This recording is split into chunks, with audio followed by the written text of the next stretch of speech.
Kitab Mazmur 126 ayat 1 sampai ayat yang ke-6.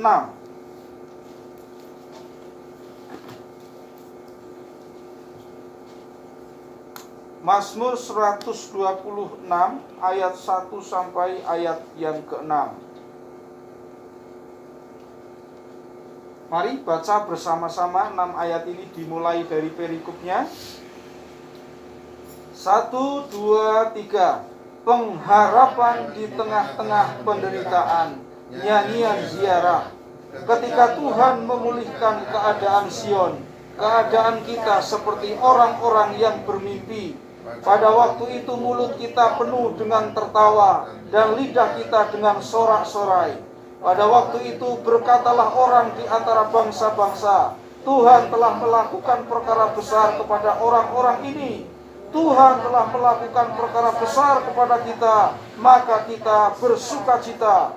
Pulihkanlah keadaan kami ya Tuhan, seperti memulihkan batang air kering di tanah Negeb. Orang-orang yang menabur dengan mencucurkan air mata akan menuai dengan bersorak-sorai. Orang yang berjalan maju dengan menangis sambil menabur benih pasti pulang dengan sorak-sorai sambil membawa berkas-berkasnya. Amin. Amin. Haleluya. Luar biasa. Mazmur 126 akan memberikan kepada kita pelajaran yang begitu dalam dan berharga tatkala saya dan saudara menghadapi kesulitan hidup, menghadapi penderitaan bahkan. Karena dalam hidup saya dan saudara sebagai orang percaya, kita tidak kebal terhadap penderitaan. Kita tidak kebal terhadap sakit. Kita tidak kebal dengan masalah. Kita tidak kebal dengan kesusahan. Tapi melalui semuanya itu yang membedakan adalah saya dan saudara sebagai orang-orang percaya menjadi kuat, menjadi kokoh, menjadi berakar, menjadi tangguh. Amin. Karena saat-saat itu adalah saat di mana kadang Tuhan pakai untuk pendewasaan saya dan saudara. Maka gambarnya di sini akar. Saat saya dan saudara mengalami apa yang tidak seharusnya, ya kan? Dalam perjalanan kita mengalami kadang apa yang tidak seharusnya. Oleh sebab itu Alkitab tadi firman Tuhan mengatakan ketika Tuhan memulihkan keadaan Sion. Kenapa dipakai kata memulihkan? Karena kadang saya dan saudara mengalami apa yang tidak seharusnya. Sebabnya apa? Bisa banyak. Masing-masing satu dengan yang lain berbeda sebabnya. Bisa karena dosa, bisa karena cerobohan kita, bisa karena kekeliruan, bisa karena kita kurang berhikmat, bisa karena dosa orang lain juga. Kita mengalami hal yang tidak seharusnya. Oleh sebab itu ada kata memulihkan. Apa kata memulihkan? Berarti kita dikembalikan kepada posisi kita sebagai anak Allah, kita sebagai orang-orang yang ditentukan, disayang, diberkati oleh Tuhan. Tetapi kadang ada masa-masa di mana kasih sayang itu seperti jauh. Ada masa-masa kadang-kadang kita harus masuk di dalam seperti disiplin.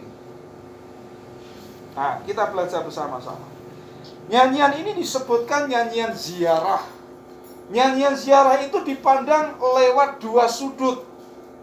Pertama adalah ketika kitab ini ditulis. Ketika kitab ini diwahyukan oleh Roh Kudus kepada penulis Mazmur 126, peristiwa tentang pemulihan Israel belum terjadi. Orang Israel diangkut ke dalam pembuangan kurang lebih abad ke-6. Abad ke-6 sebelum Masehi. Jadi Nabi diwahyui oleh Roh Kudus untuk menguatkan orang-orang percaya bahwa ketika kita masuk dalam pembuangan akan ada masa pemulihan.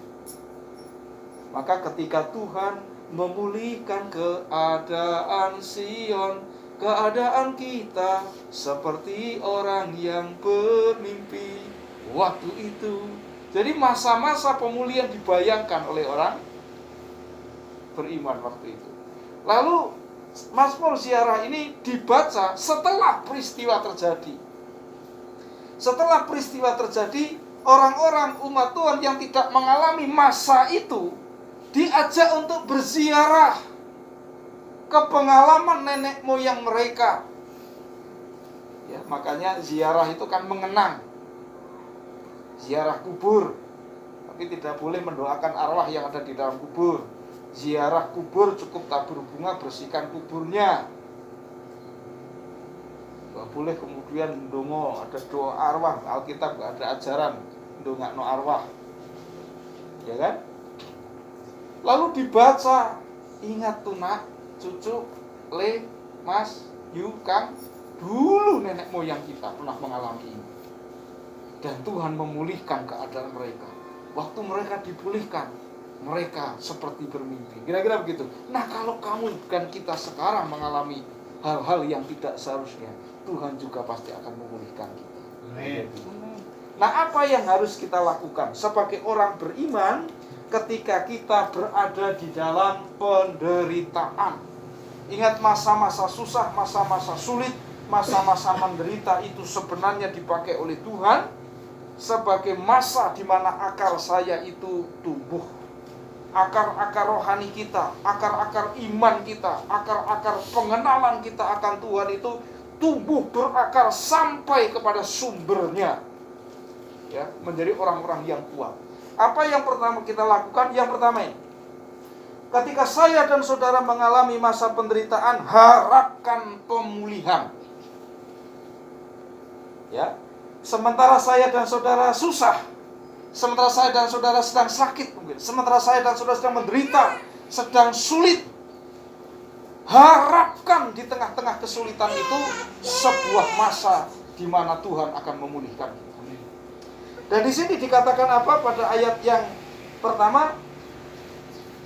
Ayat yang pertama indah sekali. Ketika Tuhan memulihkan keadaan Sion, keadaan kita seperti orang yang bermimpi. Seperti orang-orang yang bermimpi. Ya, kadang-kadang kita terkejut ketika kita mendapatkan sesuatu yang wow, sesuatu yang menakjubkan. Maka kita kadang berkomentar, ngimpi apa ya mambengi?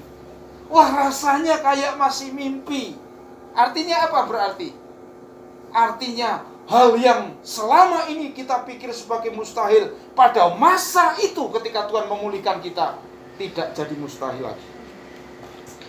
Hal yang tidak dinyana-nyana, hal yang tidak terduga-duga, hal yang kita pikir itu nggak mungkin, menjadi mungkin saat Tuhan mendatangkan masa pemulihan buat saya dan saudara. Apakah saya dan saudara hari ini yang datang ada sedang dalam masa penantian semacam ini?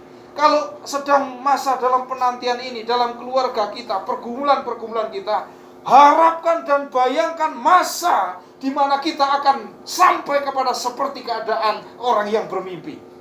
Mulut kita akan penuh dengan tawa, lidah kita dengan sorak-sorai. Kenapa? Karena Tuhan melakukan perkara yang tidak terduga. Tuhan melakukan perkara yang mustahil menjadi tidak mustahil. Ayat 1 dan 4 ini mengajar kita. Pada waktu itu mulut kita penuh dengan tertawa dan lidah kita dengan sorak-sorai. Pada waktu itu berkatalah orang di antara bangsa-bangsa, Tuhan telah melakukan perkara besar kepada orang-orang ini. Tuhan telah melakukan perkara besar kepada kita, maka kita bersukacita. Di situ dikatakan, pulihkanlah keadaan kami ya Tuhan, seperti memulihkan batang air kering di tanah Negeb.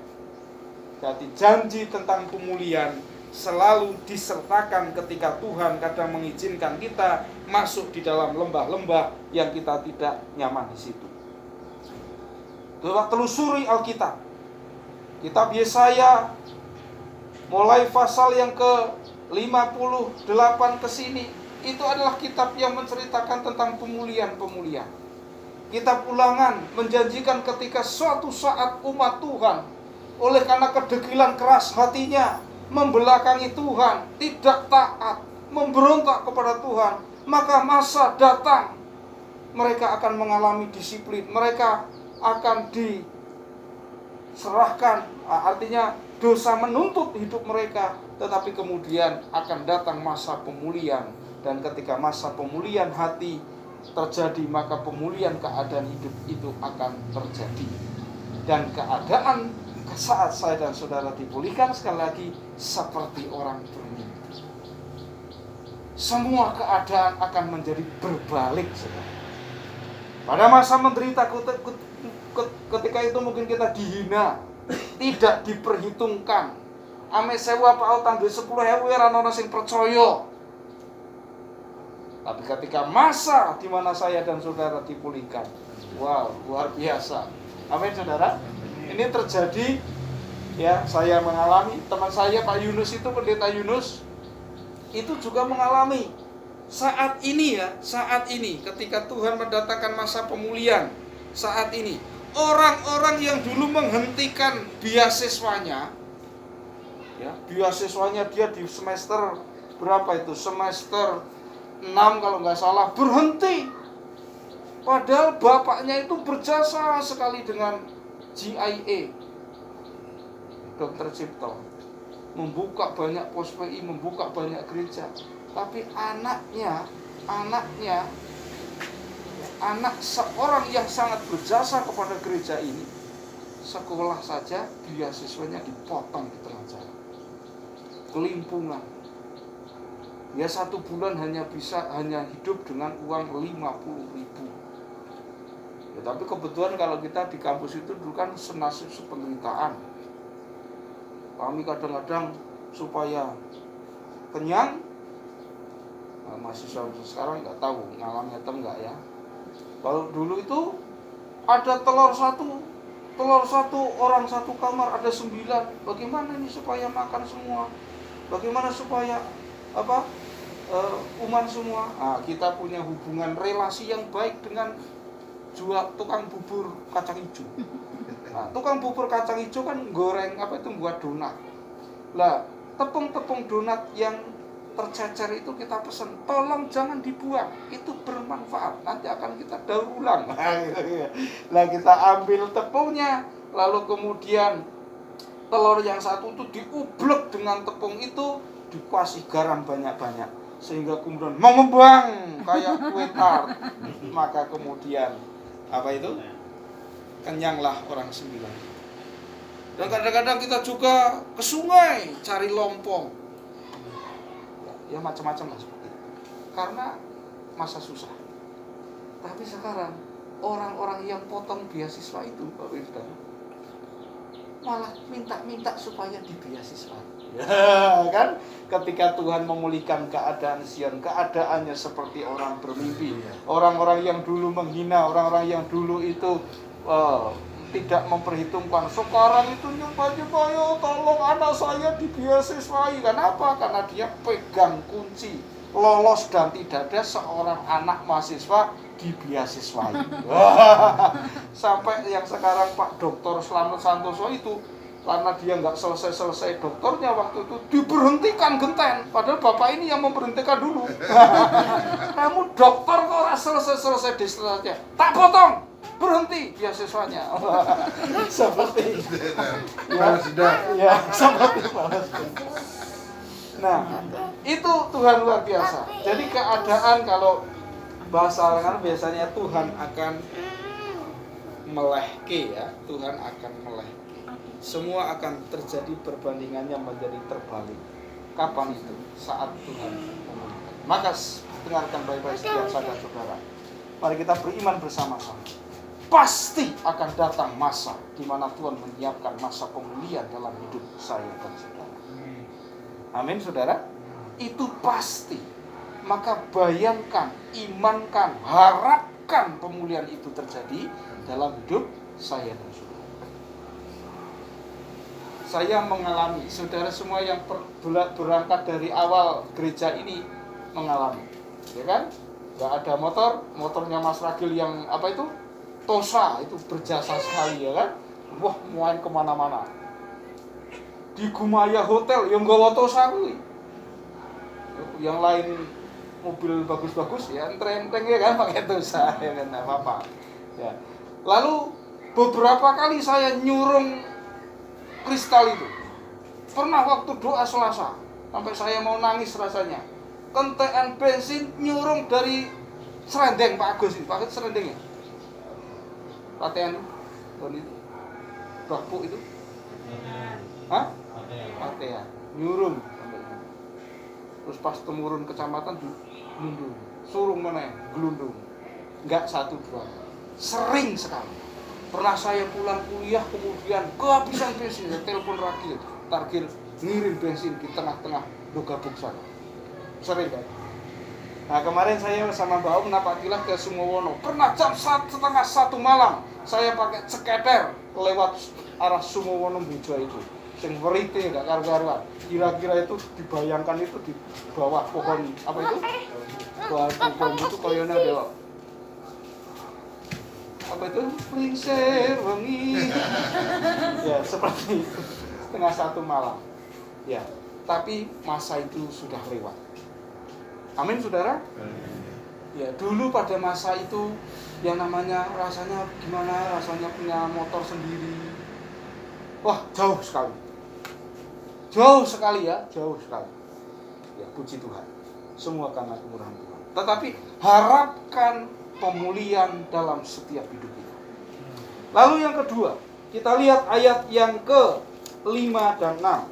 Di situ dikatakan apa? Orang-orang yang menabur dengan mencucurkan air mata akan menuai dengan bersorak-sorai. Orang yang berjalan maju sambil menabur benih pasti pulang dengan sorak-sorai sambil membawa berkas-berkasnya. Lalu yang kedua, apa yang dilakukan orang percaya ketika dalam penderitaan? Yaitu jangan berhenti menabur. Jangan berhenti menabur. Dan di situ dikatakan tegas, ayat 6 mengatakan orang-orang yang berjalan maju. Saat saya dan saudara susah, saat saya dan saudara menderita, saat saya dan saudara kesulitan, jangan berjalan mundur, tapi berjalan maju. Sambil apa? Menabur benih. Jangan ketika kita menabur suka murah hati, suka menabur hanya ketika limpah, hanya ketika semua keadaan baik. Pada masa-masa penderitaan, masa-masa banyak air mata, menabur benih, maka ada waktu tanam. Hukum tabur tuai itu hukum universal. Mungkin Buddha menyebutkan sebagai dharma dan karma, atau kemudian orang Hindu menyebut sebagai tumbimal lahir, samsara dan sebagainya. Orang percaya, orang di dalam Alkitab disebutkan hukum tabur tuai. Apa yang ditabur seseorang, itulah yang akan dituai orang itu. Orang menabur jagung tidak mungkin menuai padi. Orang yang menabur padi tidak mungkin panen jagung. Pasti apa yang ditabur itu yang akan dituai. Maka jangan berhenti menabur. Walaupun keadaannya susah, walaupun keadaannya sulit, orang beriman, walaupun dengan cucuran air mata, aku tetap maju menabur benih. Amin. Berjalan maju, jangan mundur. Dan orang-orang semacam ini akan pulang membawa berkas-berkas, akan panen dengan sorak-sorai. Mulut mereka akan ada tawa yang luar biasa karena dia menabur.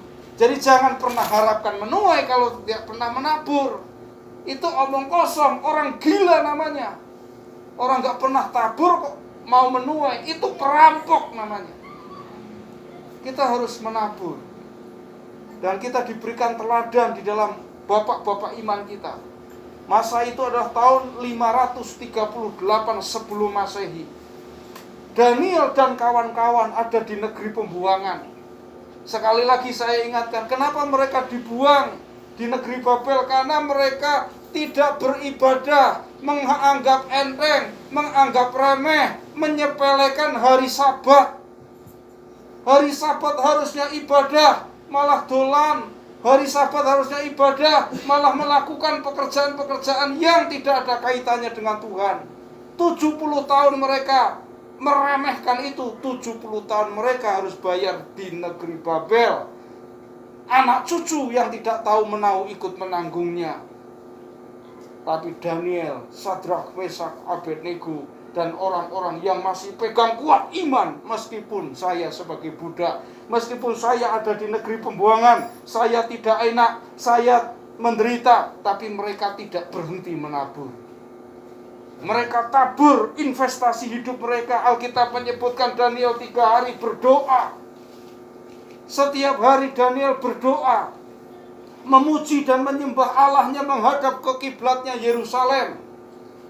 Dulu sebelum dibuang berdoa, sekarang dibuang tetap berdoa.